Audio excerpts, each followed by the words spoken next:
আব্দুল্লাহ রাদিয়াল্লাহু তাআলা আনহু তার বাবা ছোটবেলায় দুনিয়ার থেকে বিদায় হয়ে গেছে, চাচার ঘরে লালিত পালিত হইছে। আব্দুল্লাহ রাদিয়াল্লাহু তাআলা ঈমান আনছে, নবী আলাইহিস সালাতু ওয়াস সালাম নবী মানছে। তার মা এখনো মুশরিক, মাও তার ঈমানকে পছন্দ করে নাই। তার চাচার ঘরে লালিত পালিত, চাচা যদিও খুব স্নেহ করত, আদর করত, যখনই শুনছে আব্দুল্লাহ ঈমান আনছে অমনি তার চাচা খুবই ক্ষিপ্ত হয়ে গেছে। চাচা বলতে আছে, ঈমান ছাড়ো, হয়তো ঈমান ছাড়ো অথবা আমার ঘর ছাড়িয়া দাও। আব্দুল্লাহ রাদিয়াল্লাহু বলেন, আমি সব ছাড়তে পারবো কিন্তু আমি ঈমান ছাড়তে পারবো না। এরপরে তার চাচা ক্ষিপ্ত হইয়া আব্দুল্লাহ রাদিয়াল্লাহু তাআলার শরীরের মধ্যে যে কাপড় ছিল সমস্ত কাপড় খুলিয়া ফেলাইছে, বিবস্ত্র করিয়া ফেলাইছে এবং বলতে, তুমি আমার ঘর থেকে বের হয়ে যাও। তার মা যদিও তার ঈমানকে পছন্দ করত না, তার ইসলামকে পছন্দ করত না, কিন্তু মায়ের সামনে ছেলের উলঙ্গ অবস্থা মা সহ্য করতে পারে নাই। মা ঘরের একটা কাপড় মারছে, নাও এই কাপড়টা পরো, কিন্তু কাপড়টা এত ছোট ছিল সেই কাপড় দিয়ে শরীর ঢাকতে পারে না।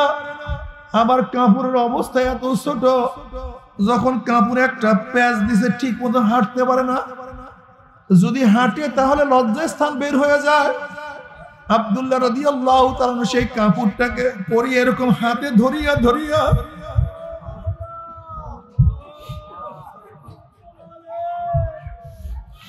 হাতে এরকম ধরিয়া ধরিয়া সোজা নবীর দরবারে হাজির।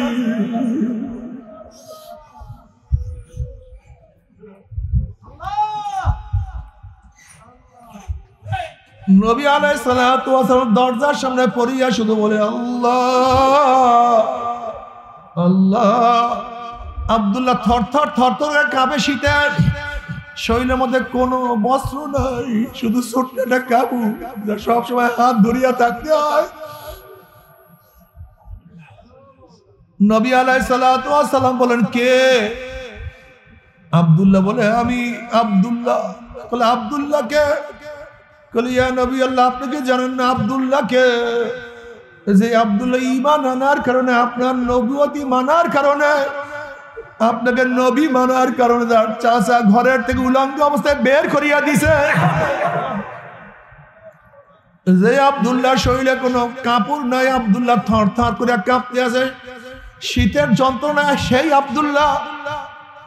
নবী আলাইহিস সালাতু ওয়াস সালাম, আব্দুল্লাহ রে, তুই দরজার সামনে কি করো? ইয়া নবী আল্লাহ, ইয়া রাসূলুল্লাহ, আমার যতই কষ্ট হয় না কেন, আমার শরীরের মধ্যে যতই শীত লাগুক না কেন, আমার যতই কষ্ট হোক না কেন, আব্দুল্লাহ আপনার দরজা আপনার দিকে তাকাই আছে, কখন আপনি বের হবেন আপনার চেহারা দিকে আব্দুল্লাহ তাকাইবে, তার কলিজাটা ঠান্ডা হয়ে যাবে।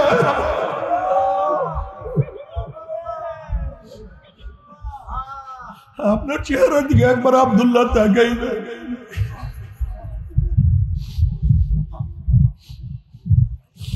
আপনাকে আব্দুল্লাহ দেখবে, কখন বের হবে সেই অপেক্ষা আব্দুল্লাহ সবসময় আপনার দরজার সামনে থাকে। আল্লাহ পাকের বান্দা জনাব মুহাম্মদুর রাসূলুল্লাহ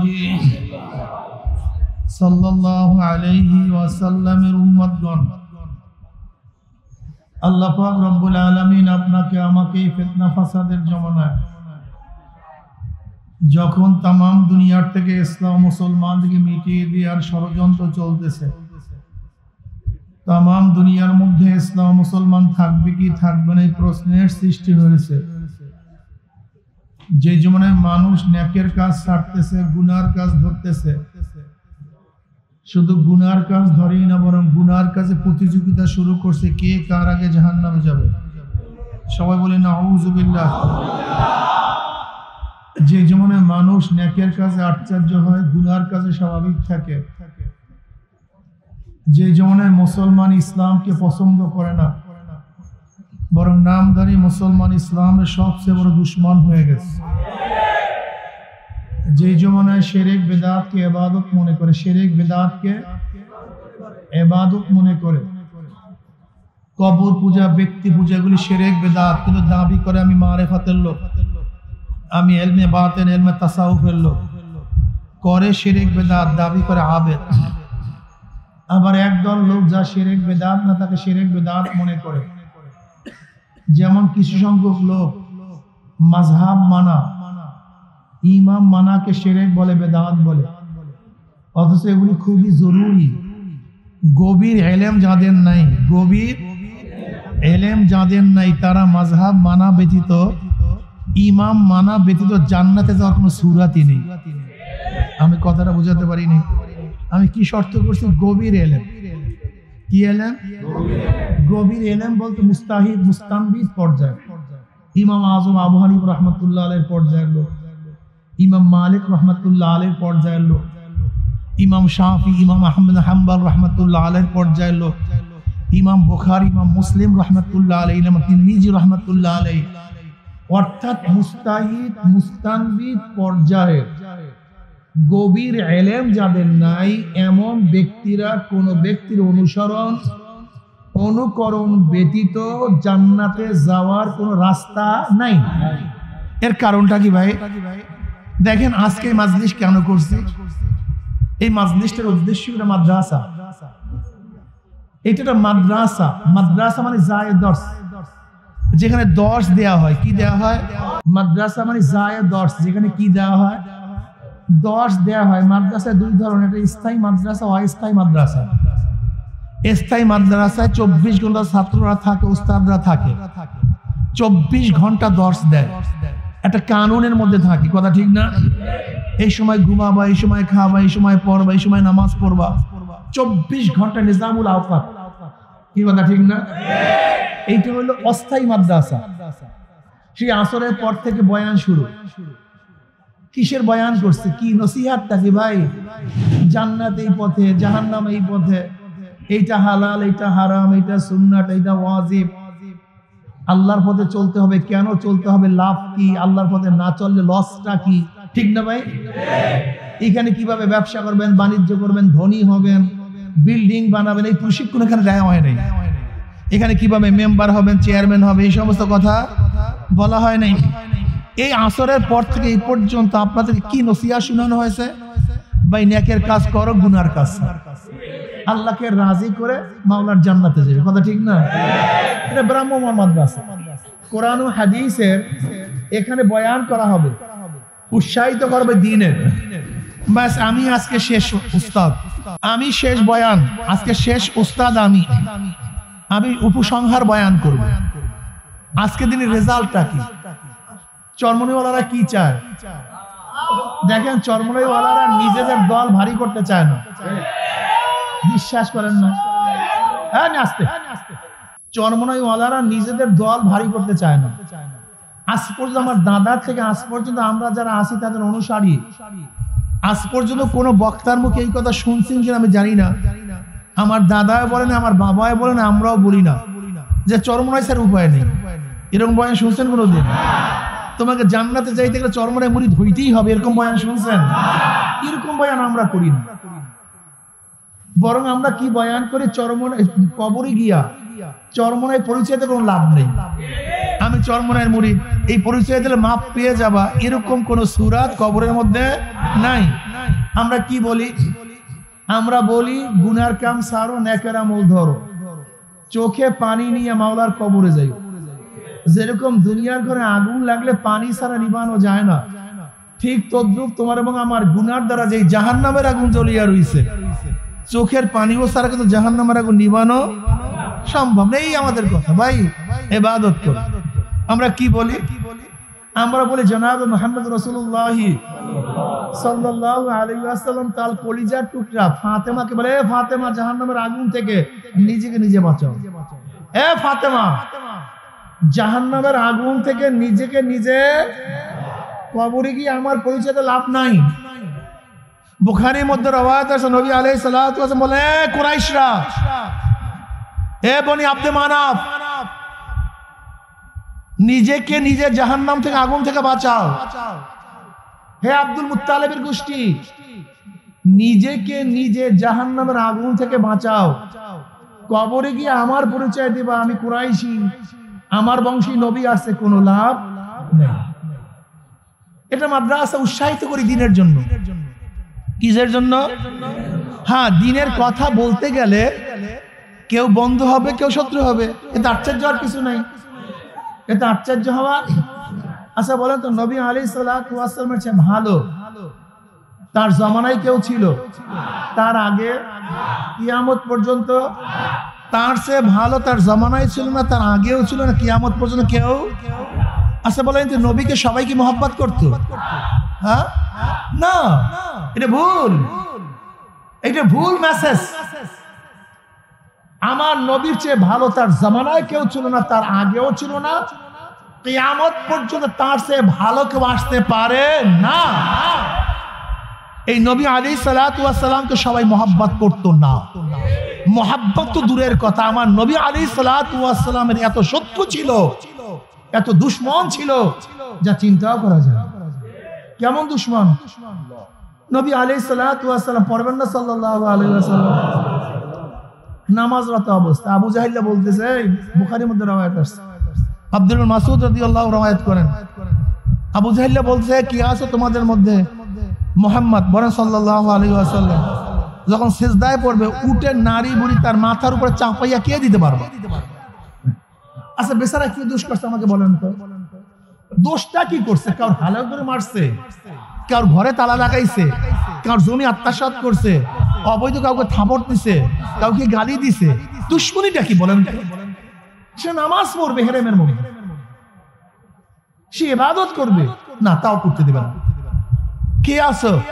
উটের পচা নারী বলে তার মাথার উপরে কে চাপাই দিতে? এক কমবাক বলছে আমি পারবো। নবী আলাইহিস সালাতু ওয়াস সালাম যখন সিজদার মধ্যে পড়ছেন, উটের পচা নারী ভুঁড়ি তার মাথার উপরে চাপায়া দিছে। সে মোবারক তুলতে পারতেছিলেন না। ফাতেমা রাদিয়াল্লাহু তাআলা ছোট বাচ্চা, কে যেন তাকে খবর দিয়েছে তোমার আব্বুর অবস্থা এই। ছোট বাচ্চা যখন বাবার এই অবস্থা দেখে, বলেন তো কলিজার মধ্যে কেমন লাগে, কত ব্যথা লাগে। ফাতেমা রাদিয়াল্লাহু তাআলা কোন রকমের কষ্ট করে আস্তে আস্তে উটের নারী বুড়ি সরাইছেন, মাথা তুলছেন। নবী আলাইহিস সালাতু ওয়াস সালাম এই জালেমদের বিরুদ্ধে আল্লাহর কাছে বলেন, আল্লাহ ও মাওলা, অমুককে তুমি, অমুককে তুমি, অমুককে তুমি। যাদের বিরুদ্ধে নবী আলাইহিস সালাতু ওয়াস সালাম বরদোয়া করছেন, রাবি বলেন, আমি বদরের ময়দানে প্রত্যেককে দেখছি এক এক জায়গায় পড়ে আছে, অর্থাৎ দুনিয়ার থেকে বিদায় হয়ে গেছে, প্রত্যেকটা দুনিয়ার থেকে বিদায় হয়ে গেছে। তীর মিস হয়, গুলি মিস হয়, নবীর দোয়া, নবীর বরদোয়া কিন্তু মিস হয় না। কথাটা বুঝাতে পারি? নবীর দোয়া, নবীর বরদোয়া মিস হয় না। এই নবী আলাইহিস সালাতু ওয়াস সালাম এমন কি অন্যায়টা করছে, 3 বছর, কয় বছর শিয়া বা আবু তালেবের মধ্যে অবরুদ্ধ অবস্থায় ছিলেন। 1-2 বছর না, কয় বছর?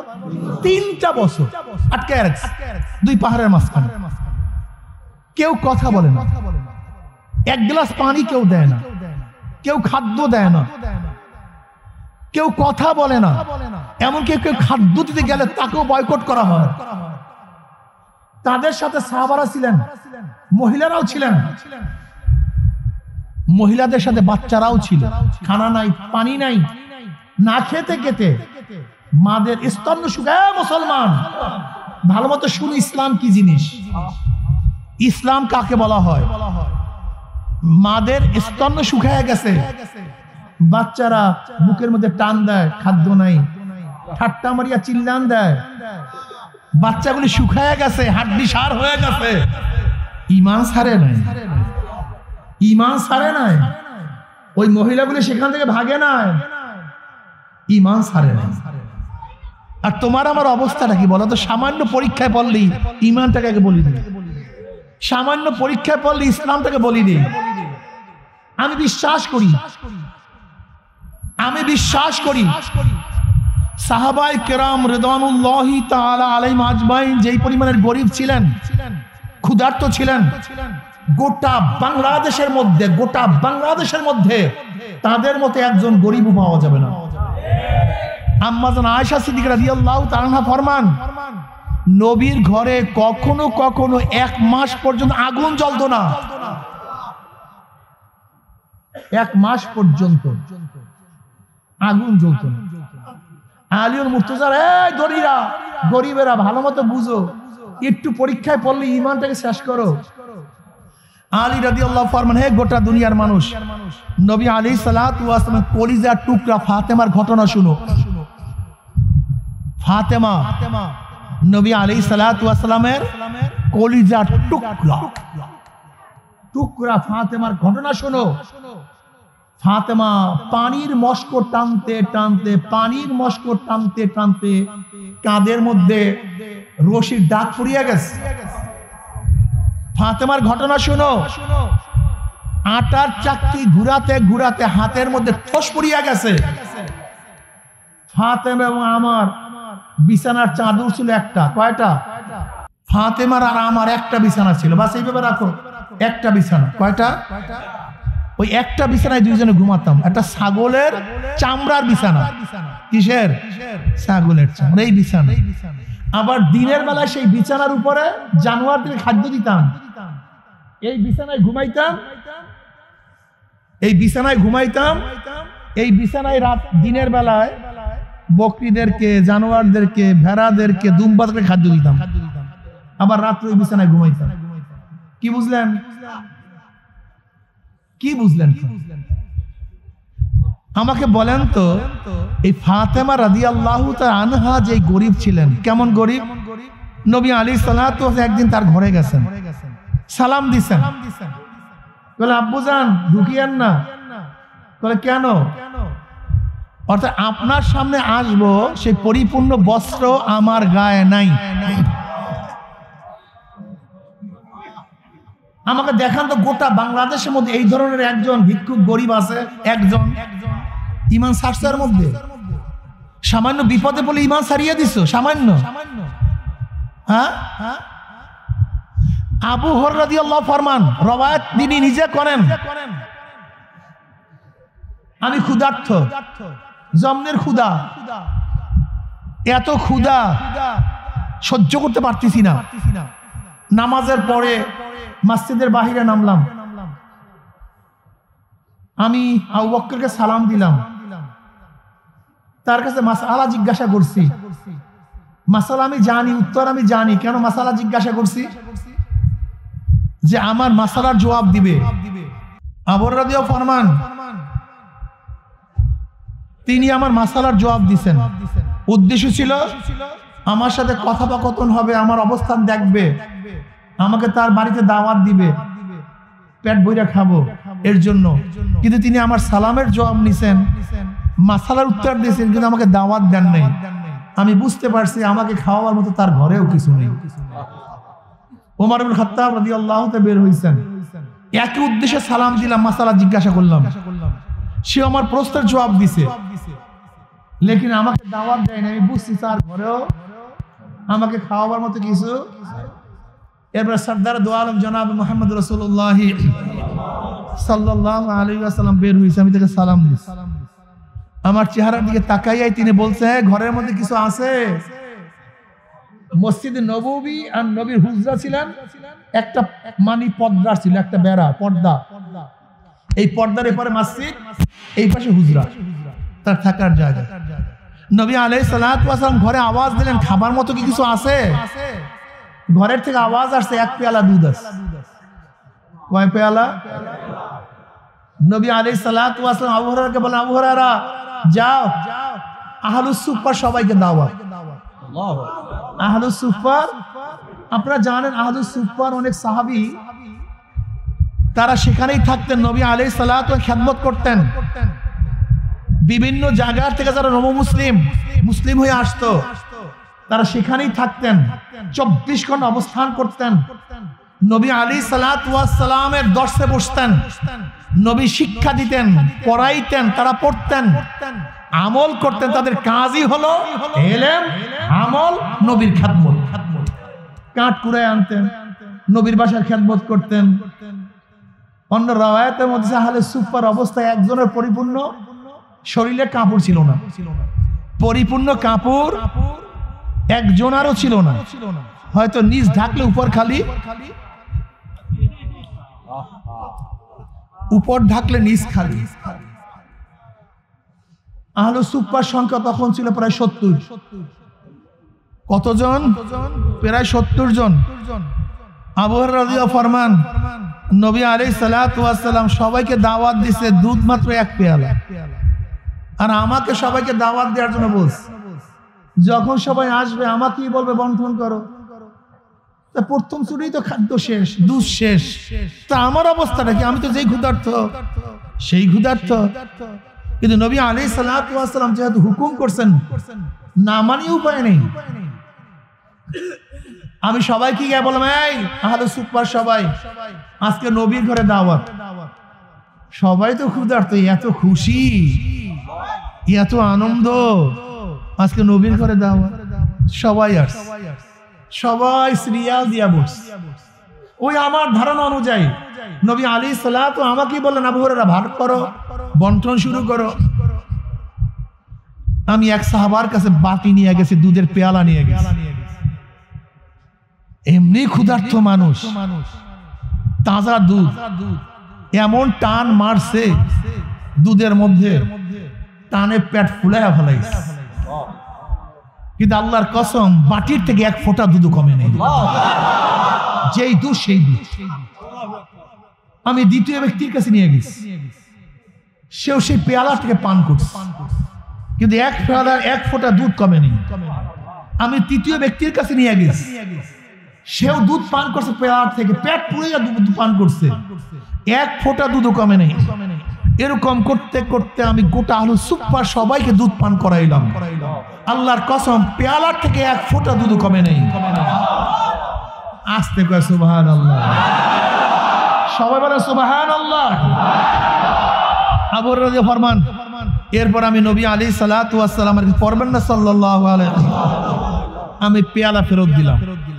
নবী আলাইহিস সালাতু বলেন, আবু হুরায়রা পান করো, দুধ পান করো। বুঝেন তো ক্ষুধার্ত মানুষ, আমি পেয়ালার থেকে 1 চুমুকি পেট পুড়াইয়া ফেলাইছি। আমি পেয়ালা ফেরত দিলাম। নবী আলাইহিস সালাতু ওয়াস সালাম দ্বিতীয়বার বলেন, আবু হুরায়রা পান করো। বললাম, ইয়া নবীল্লাহ, পেট তো পুরা। বলেন, আবারও পান, আবারও পান করো। পেয়ালা ফেরত দিলাম। আবারও নবী আলাইহিস সালাতু ওয়াস সালাম বলেন, আবু হুরায়রা পান করো। বললাম, ইয়া নবীল্লাহ, পেটে আর জায়গা নেই। বলেন, আবারও পান করো। বুখারীর মধ্যে রওয়ায়াত আছে, আবু হুরায়রা রাদিয়াল্লাহু ফরমান, আমার পেট উঁচু হয়ে গেছে, আমার পেট।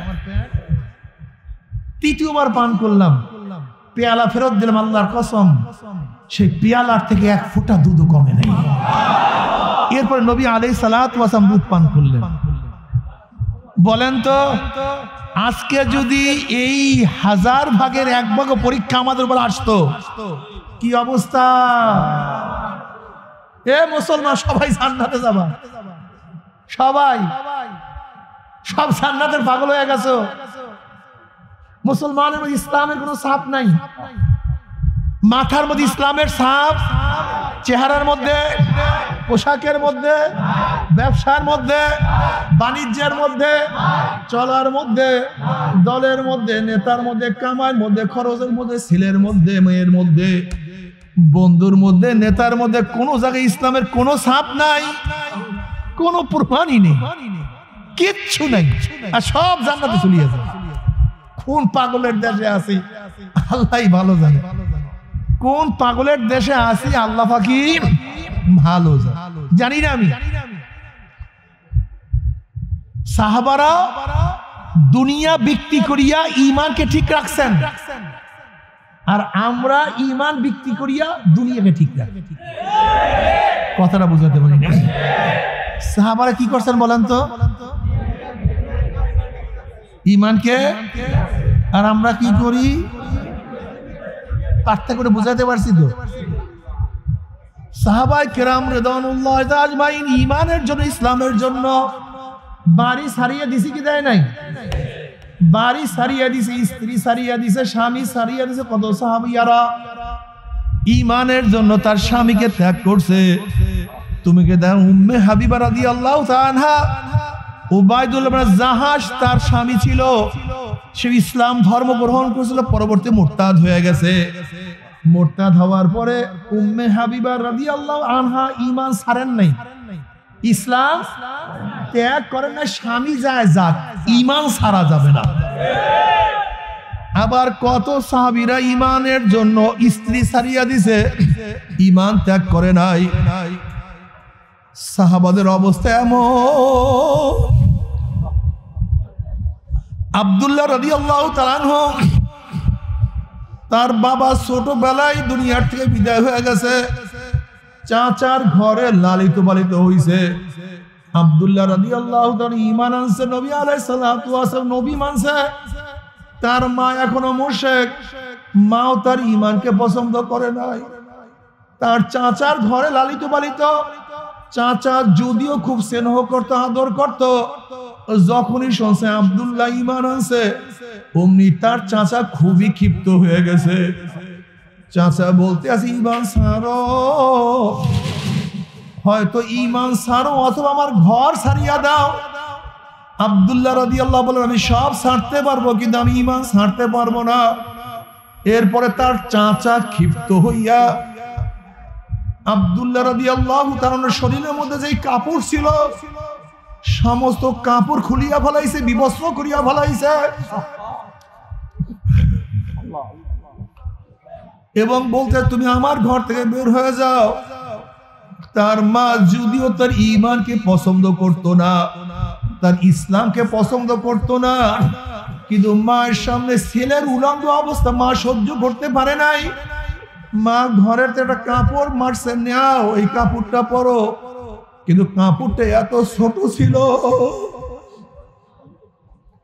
সেই কাপড় দিয়ে শরীর ঢাকতে পারে না। আবার কাপড়ের অবস্থা এত ছোট, যখন কাপড়ে একটা প্যাচ দিছে ঠিক মতো হাঁটতে পারে না, যদি হাঁটে তাহলে লজ্জাস্থান বের হয়ে যায়। আব্দুল্লাহ রাদিয়াল্লাহু তাআলা সেই কাপড়টাকে পরিয়ে এরকম হাতে ধরিয়া ধরিয়া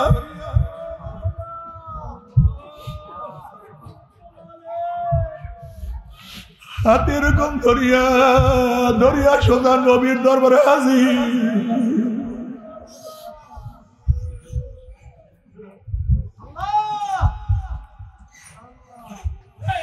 নবী আলাইহিস সালাতু ওয়াস সালাম দরজার সামনে পড়িয়া শুধু বলে, আল্লাহ আল্লাহ। আব্দুল্লাহ থরথর থরথর কাঁপে, শীতের শরীরের মধ্যে কোনো বস্ত্র নাই, শুধু ছোট্ট একটা কাপড়, সবসময় হাত ধরিয়া থাকতে হয়। নবী আলাইহিস সালাতু ওয়াস সালাম বলেন, কে? আব্দুল্লাহ বলে, আমি আব্দুল্লাহ। বলে, আব্দুল্লাহ কে? ইয়া নবী আল্লাহ, আপনি কি জানেন না আব্দুল্লাহ কে?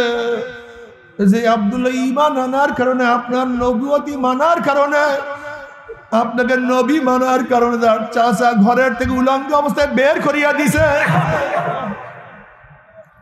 যে আব্দুল্লাহ শরীরে কোনো কাপড় নাই, আব্দুল্লাহ থর থর করে কাঁপতে আছে, শীতের যন্ত্রণা, সেই আব্দুল্লাহ। নবী আলাইহিস সালাতু ওয়াস সালাম, আব্দুল্লাহ রে, তুই দরজার সামনে কি করো?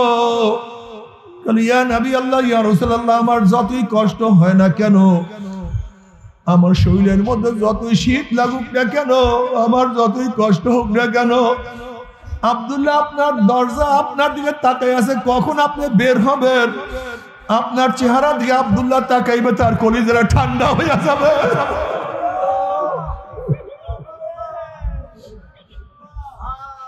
আপনার চেহারার দিকে একবার আব্দুল্লাহ তাকাইবে,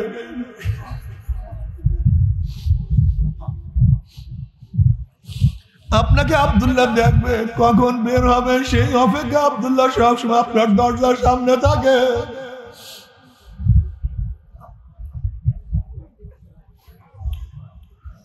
ও যুবক বাবারা, আব্দুল্লাহ রাদিয়াল্লাহু তাআলা আনহু কিয়ামতের ময়দানে উঠবে, তুমি আমিও কিয়ামতের ময়দানে উঠবো।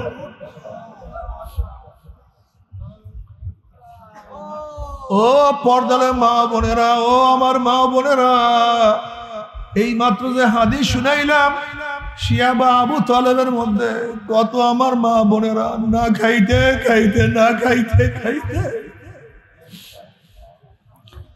তাদের স্তন্য শুকায়া বলাইছে, বাচ্চাগুলি না খাইয়া হাড্ডি বের হয়ে গেছে, যেরকম ফিলিস্তিনি বাচ্চাদের হাড্ডি বের হয়ে গেছে।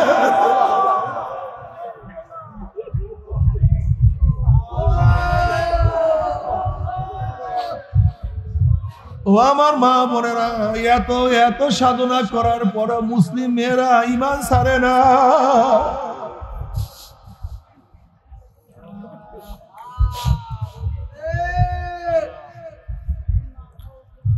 সুমাইয়া রাদিয়াল্লাহু আনহা কে অবস্থাটা কি হয়েছে তোমরা সবাই জানো। সুমাইয়া রাদিয়াল্লাহু আনহা ঈমান আনার ইসলাম আনার কারণে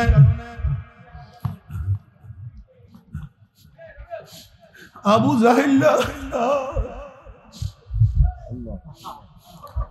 জাহেল সুমাইয়া রাদিয়াল্লাহু আনহার শরমগার মধ্যে তীর নিক্ষেপ করিয়া ভালো হয়েছে।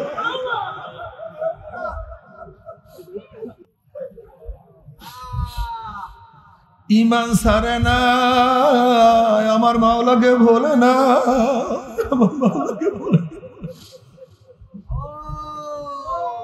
ওরে তুমি কি দেখো না, খুবাইব রাদিয়াল্লাহু তাআলা যখন শুলে চড়ানো হয়েছে তখন তিনি বলে, ফালাস্তু বালিহিনা উক্তালু মুসলিমান আলা আইয়ি যামবিন কানা ফিল্লাহি মাসরাই ওয়া যালিকা ফি যাতিল ইলাহি ওয়া ইয়াশা ইউবারিক ফি আওসালি শিলবিন মুযাই।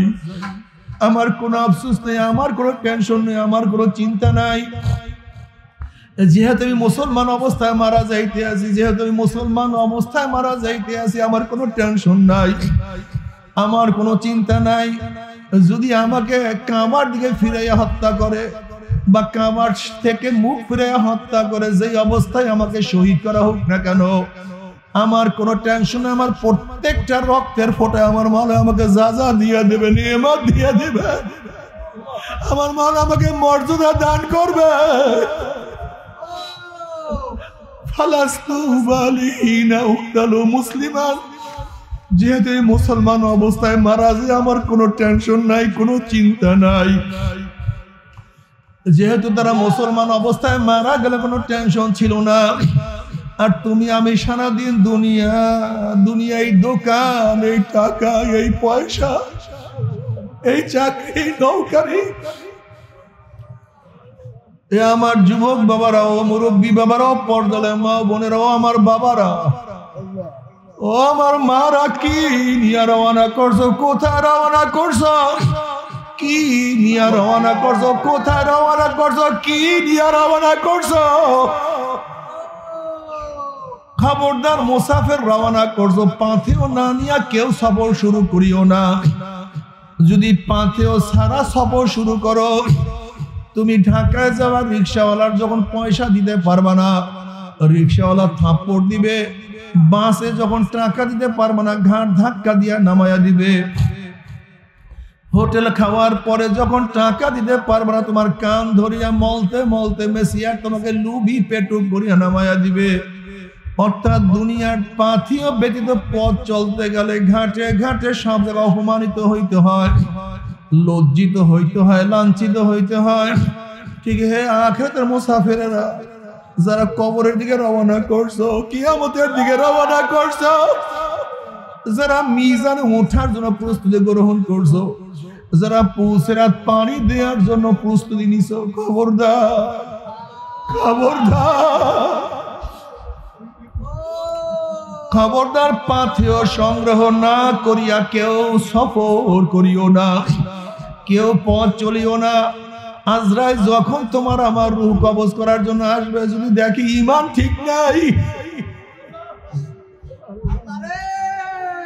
যদি দেখে আমল ঠিক নাই, আল্লাহ মাফ করিয়া দাও, অবস্থা খুবই খারাপ হয়ে যাবে। আমি বারবার একটা নসিহত করি, তুমি কেন খেয়াল করো না, ঘরের মালিকের সাথে পরিচয় থাকে, যত রাত্রি ঘরে ঢুকো না কেন কোনো টেনশন নাই, কোনো চিন্তা নাই। শ্বশুর বাড়িতে রাত্র 3টায় গিয়ে যদি নক করো, যখনই বলবে কে, তুমি বলবে আব্বু আমি আপনার জামাই, অমনি শ্বশুর বলবে জলদি ওঠ, আমার জামাই এত রাত্রে কেন আসছে, কোন বিপদে পড়ছে, বিছানা বিছা, খাদ্যের ব্যবস্থা কর, পানির ব্যবস্থা কর, বাতি জ্বালা। যেহেতু ঘরের মালিকের সাথে পরিচয় আছে, কোনো টেনশন নাই।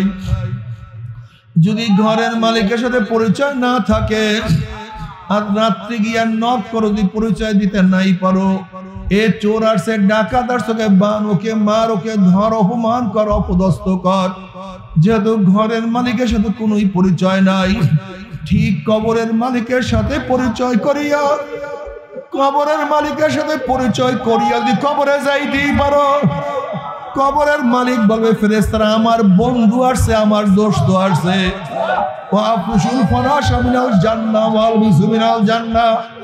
আমার বন্ধুর গার মধ্যে জান্নাতের পোশাক লাগাইয়া দে, জান্নাতের বিছানা বিছাইয়া দে, জান্নাতের নাজ নিমে মাঝে গোটা কবরটা ভরিয়া দে, গোটা কবরটা নূরে ভরিয়া দে, আলোতে ভরিয়া দে।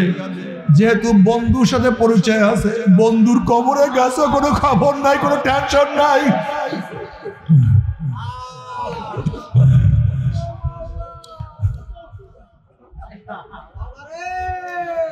যদি কবরের মালিকের সাথে পরিচয় না থাকে,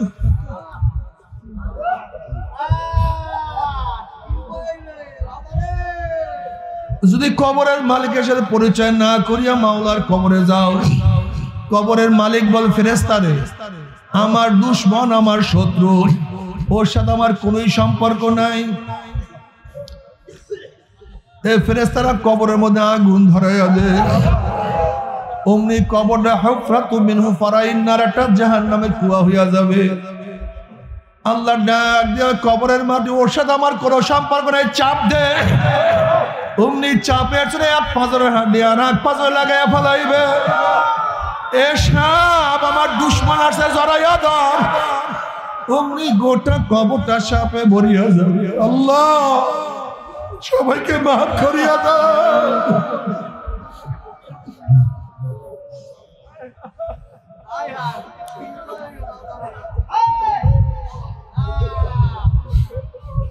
যদি কিয়ামতের মালিকের সাথে পরিচয় করিয়া কিয়ামতে উঠতেই পারো, লিমানিল মুলকুল ইয়াউম লিল্লাহি ওয়াহিদিল কাহ্হার, আল্লাহ কিয়ামতের ময়দানে বলবে আজকে কিয়ামতের মালিক আমি একাই, অন্য কেউ নাই।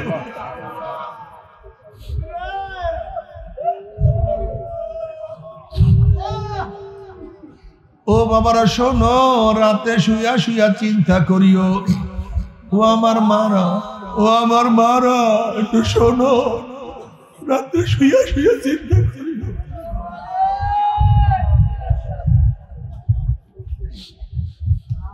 কবরের মালিকের সাথে পরিচয় করে যে কিয়ামতে উঠতে পারো, কিয়ামতের মালিকের সাথে পরিচয় করিয়ে যে কিয়ামতে উঠতেই পারো, কিয়ামতের মালিক তোমাকে আমাকে ডাকিয়া ডাকিয়া আরো শীর্ষে জায়গা করিয়া দিবে। কিয়ামতের মালিক তোমাকে আমাকে নেকের বল ওজন করিয়া দিবে। ওয়া ইন মিনকুম ইল্লা ওয়ারিদুহা কানা আলা রাব্বিকা হাতমান মাকদিয়া সুম্মা নুনাজ্জিল্লাযিনা তাকাও ওয়া নাযারুল যালিমিনা ফিহা জিসিয়া। পুসরাতের মালিক তোমাকে আমাকে পুসরাত পারি দিয়া তোমাকে আমাকে জান্নাতের ব্যবস্থা করিয়া দিবে।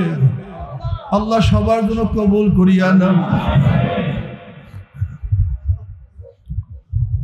খোদা না খাস্তা, খোদা না খাস্তা, যদি কিয়ামতের মালিকের সাথে পরিচয় না করিয়া কিয়ামতে উঠো, অমনি কিয়ামতের মালিক ধাক্কা দিয়া সূর্যের গরমের নিচে ফালাইয়া দিবে।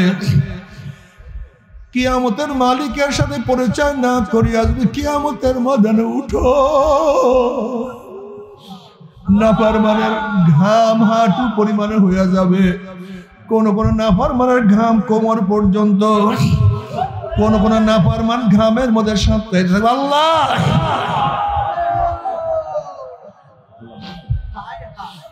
আল্লাহ আমাদের সবাইকে মাফ করিয়া দাও। যদি মিজানের মালিকের সাথে পরিচয় না করিয়া পাল্লার মধ্যে ওঠো, অমনি নেকের পাল্লা হালকা হইয়া যাবে, গুনার পাল্লা ভারী হইয়া যাবে। যদি পুসরাতের মালিকের সাথে পরিচয় না থাকিয়া পুসরাত পাড়ি দেওয়া শুরু করো, ওয়া নাযারু যালিমিনা ফিহা জিসিয়া, অমনি নাফরমান ঘুম করে পিছলাইয়া জাহান্নামে পড়িয়া যাবে।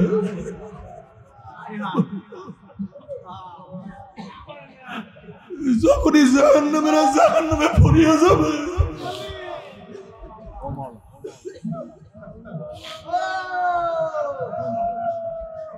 আহ 70 বছর পর্যন্ত, 1 বছর 2 বছর 10 20 বছর না, 70 বছর পর্যন্ত আগুনের নিচে যাইতেই থাকবে, যাইতেই থাকবে, শুধু আগুনের নিচে যাইতেই থাকবে। ডাইনে আগুন, নামে আগুন, উপরে আগুন, নিচে আগুন। আল্লাহ সবাইকে মাফ করিয়া দেয়, আমাদের সবাইকে ক্ষমা করিয়া দেয়।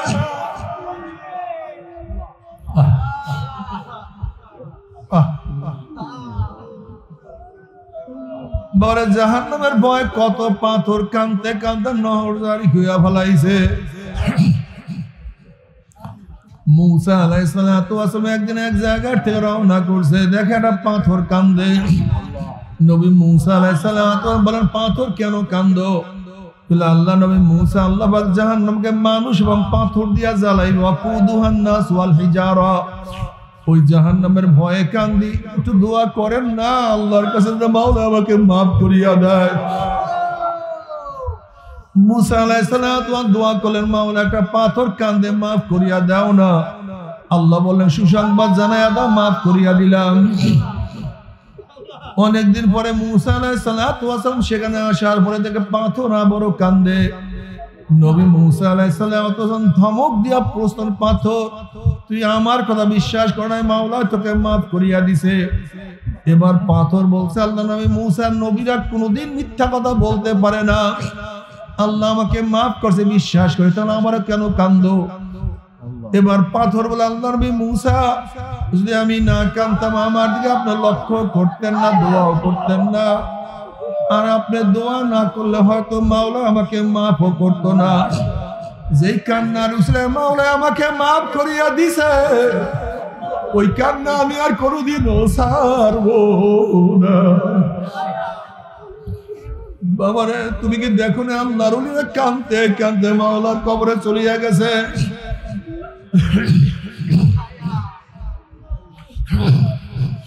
আমার দাদা জান রহমাতুল্লাহ আলাইহি মৃত্যুর কিছুদিন আগে, ইন্তেকালের কিছুদিন আগে কবরের দিকে তাকাইয়া ফোফাইয়া ফোফাইয়া কান্দে, দাড়ি ভিজাইয়া ভিজাইয়া পানি ফলায়, আর মাওলার কাছে বলে, মাওলা রে, মাবুদ রে, মালিক রে, যদি তুমি আমাকে মাপ নাই করে অন্ধকার কবরে আমি একা কেমনে থাকবো রে?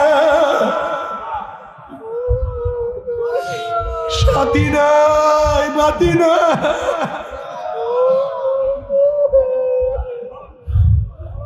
আব্বাজান রহমাতুল্লাহ আলাইহিকে যারা দেখছো সারা জিন্দেগি কাঁদতে কাঁদতে মাওলার কবরে চলিয়া গেছে। একবার বারডেম হসপিটালে হুজুর আব্বাকে দেখার জন্য রুমের মধ্যে ঢুকলাম, রুমের মধ্যে কেউ নাই। আমি ঢুকিয়া যখনই কাছে গেছি, আব্বাজান রহমাতুল্লাহ আলাইহি আমার হাতখানা খপ করে ধরছে, ধরিয়া বলে, ফয়েজ মাওলা কি আমাকে মাফ করবি নি? মাওলা কি মাফ করবে? বললাম, আব্বাজান জীবনে সিনেমা ঠিক মতো পাই নাই, সারা জিন্দগি দিনের পথই কাটাইয়া দিছে, মাওলা আপনাদেরকে মাফ করবে না, কাকে মাফ করবে?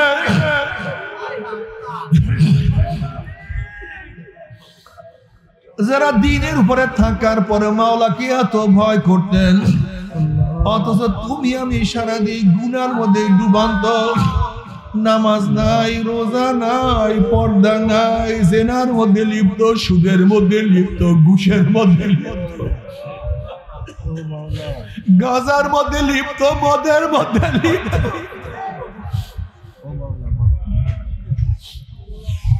সারাদিন হারাম কবিরার মধ্যে লিপ্ত, এর মধ্যে চোখের মধ্যে পানি নাই, মাওলার ভয় নাই। অথচ নবী আলাইহিস সালাতু ওয়াস সালাম বলেন, হে আমার উম্মতরা কান্দো, উম্মত কান্দো, কান্দো, কান্না না আসলে মুখটাকে বেকাতারা করিয়া মুখটাকে ব্যাকা তারা করে মাওলা রে, আমার মাওলা রে আল্লাহ।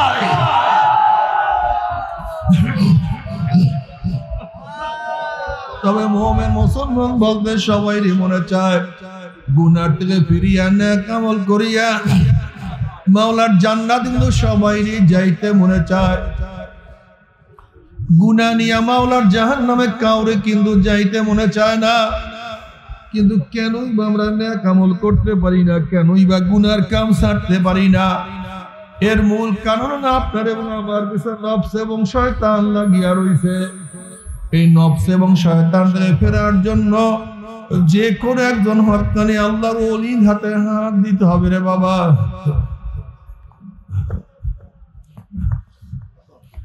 খবরদার, বর্তমান পীর মুরিদের মে ভেজাল, ব্যবসা, দলাদলি, হিংসা, হাসাদে প্রদ হয়ে গেছে। সমস্ত আল্লাহর ওলি একমত, যেই পীরের 5 জন মুরিদের মধ্যে কমপক্ষে 3 জনকে দেখবেন আলহামদুলিল্লাহ সুন্নাত মুআফিক আমল আখলাক মজবুত হয়ে যাইতে আছে, গুনার কাম ছাড়তে আছে, নেকের আমল ধরতে আছে, কলব নরম হইয়া চোখে পানি আসতে আছে। বিরিকতন নাম কি, ফলে পরিচয়। আমি চরমনাই বুঝি না, চরমনের দাওয়াত প্রশংসা প্রচার প্রসার করার জন্য আসিনি রে বাবা। চরমনাই যাওয়ার তোমার কোনো দরকার নাই, কোনো দরকার নাই, কোনো দরকার নাই। তুমি যার কাছে গিয়া পারো গুনার কাম ছাড়ো, নেকের আমল ধরো, কলব নরম করিয়া চোখে পানি নিয়া মাওলার কবরে যাইও। যেরকম দুনিয়ার ঘরে আগুন লাগলে পানি ছাড়া নিভানো যায় না, ঠিক তদ্রুপ তোমার এবং আমার গুনার দ্বারা যে জাহান্নামের আগুন জ্বলিয়া রইছে, চোখের পানি ও ছাড়া কিন্তু জাহান্নামের আগুন নিভানো সম্ভব না।